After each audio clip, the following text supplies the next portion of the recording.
নবীর একজন সাহাবী ছিল মুগিস, বলেন সবাই কি নাম? মুগিস। তার বিবির নাম বারিরা। বিবির নাম কি? বারিরা।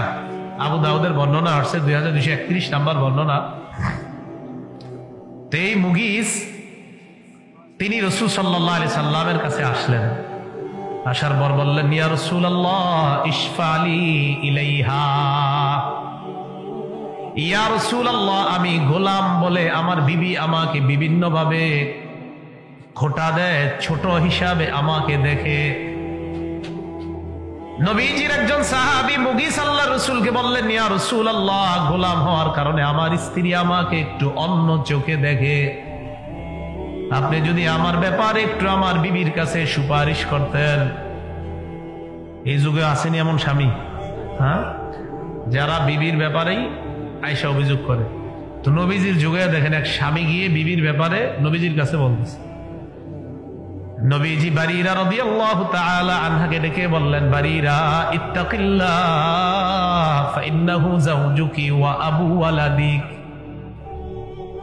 নবীজি বললেন, বারিরা আল্লাহকে ভয় করো, মুগিস তোমার স্বামী, তোমার সন্তানের পিতা। মুগিস তোমার স্বামী, তোমার সন্তানের পিতা। তাকে কিছু বলার আগে ভেবে চিনতে বলবা। এটা বলার আগে রাসূল সাল্লাল্লাহু আলাইহি সাল্লাম বলে নিলেন, আল্লাহকে ভয় করো। কথাগুলা বুঝেন। যায়েদ ইবনে হারেসাকে বললেন, যায়েদ আল্লাহকে ভয় করো, বিবিকে নিজের কাছে রাখো। বারিরাকে বললেন, বারিরা আল্লাহকে ভয় করো, মুগিস তোমার স্বামী, তোমার সন্তানের পিতা। এই যুগেও যদি এমন কোন অপরাধের কথা এসে বলেন, তাহলে উলামায়ে কেরাম আপনাকে প্রথম বলবে আল্লাহকে ভয় করেন, এই অপরাধগুলা ছেড়ে দেন। শুধু তাই না, সুদখোরদেরকে আল্লাহ সুদ ছেড়ে দেওয়ার ওয়াজ করার আগে আল্লাহ কয় আল্লাহকে ভয় করো। সূরা বাকারার 278 নম্বর আয়াতে আল্লাহ বলে, ইয়া আইয়ুহাল্লাযীনা আমানুত্তাকুল্লাহ, হে ঈমানদারগণ তোমরা আল্লাহকে ভয় করো। প্রথমে এটা বলে নিস, বলার পর আল্লাহ কয় ওয়াজারু মা বাকিয়া মিনার রিবা ইন কুনতুম মুমিনিন, যদি তোমরা ঈমানদার হও সুদের কারবার ছেড়ে দাও। সুদখোরদেরকে আল্লাহ সুদ ছেড়ে দেওয়ার কথা বলার আগে আল্লাহ বললেন আল্লাহকে ভয় করো। কোন মানুষের মধ্যে যদি আল্লাহর ভয় এসে যায়, তার জন্য সুদের কারবার ছাড়া সহজ হয়ে যায়। এই জন্য আগে বললেন আল্লাহকে ভয় করো। নবী বললেন বারিরা আল্লাহকে ভয় করো। এরপর বললেন মুগিস তোমার স্বামী, তোমার সন্তানের পিতা। যায়েদ ইবনে হারেসাকে বললেন আল্লাহকে ভয় করো। যায়েদ, জয়নব তোমার স্ত্রী, এই স্ত্রী নিজের কাছে রেখে দাও। বিদায় হজের মধ্যে আল্লাহ নবী বলেন ইত্তাকুল্লাহ ফিন নিসা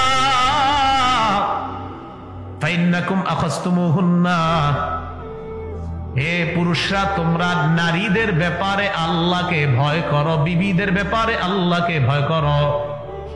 এই বিবিদেরকে তোমরা গ্রহণ করেছ ওই জিনিস হালাল করার মাধ্যমে, যে জিনিস তোমার জন্য হালাল ছিল না ওই জিনিস হালাল করার মাধ্যমে তাদেরকে গ্রহণ করেছ, তাদের ব্যাপারে আল্লাহকে ভয় করো। তাহলে কি বোঝা যায়? আপনি কোনো অপরাধ করতেছেন, আপনার মধ্যে হিংসার স্বভাব আছে, এই তোমার মাঝে হিংসা আছে, ভাই আল্লাহকে ভয় করো, হিংসা ছেড়ে দাও। ভাই তুমি কি ব্যবসায় ওজনে কম দাও? জি হুজুর মাঝে মাঝে কম দেই। আরে আল্লাহকে ভয় করেন, ওজনে আর কম দিয়েন না।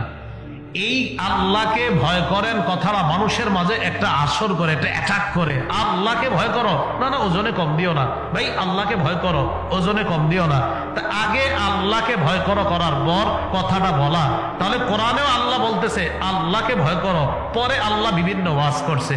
নবীজি বললেন আল্লাহকে ভয় করো, পরে অনেক ওয়াজ করছে। এলাকার মধ্যে কোনো খারাপ মানুষ যারা যারা খারাপ কাজ ছাড়ে না, তাদেরকে আমাদের বলা ভাই আল্লাহকে ভয় করো, এরপর বলা এটা এটা ছেড়ে দাও। সদা সর্বদা আল্লাহর ভয় রাখা। ওয়াহুয়া মাআকুম আইনামা কুনতুম, আল্লাহ তোমার সাথে আছে।